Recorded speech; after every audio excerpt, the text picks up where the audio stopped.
In our last video, we learned how we are to find our purpose in life by discovering our place in what God is doing in the world today. But in order to find our place in God's story, we must first know where the story began, where it is now, and where it's ultimately going. It can be helpful to think of this as a 5-act play. In Act 1, we find the story of creation's perfect harmony, the picture of ultimate happiness and wholeness in the world God created. Human beings had a perfect relationship with God, a perfect relationship with themselves, with others in creation. But in Act 2, we find the story of how this perfect world and humanity are horribly ruined by the fall of mankind into sin. Things are no longer the way they're supposed to be. All humanity and all creation are now under God's just curse. But in Act 3, we find the story of how God graciously begins restoring his fallen creation, first through Israel and then their promised king, Jesus, who through his life, death, and resurrection inaugurated God's kingdom on earth to make all things new.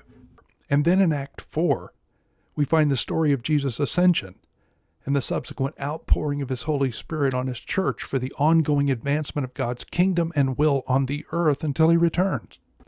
And finally, in Act 5, we find the return of Christ and the consummation of his kingdom on earth, where all things that were lost because of humanity's fall into sin will be restored in the new heavens and the new earth for eternity.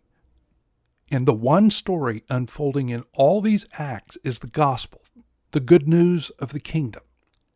The good news that God's creation, ruined by sin, is now being redeemed by Jesus Christ and renewed by his Holy Spirit into God's kingdom.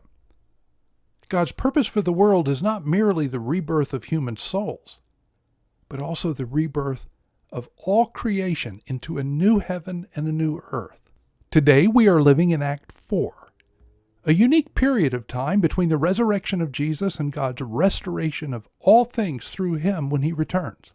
But during this time, God calls us to find our joy and our meaning in him and in carrying out his purposes for the sake of the world. Let me encourage you not to miss this next video, as we will be taking an even deeper look at God's purpose for the world and its practical meaning for our lives today.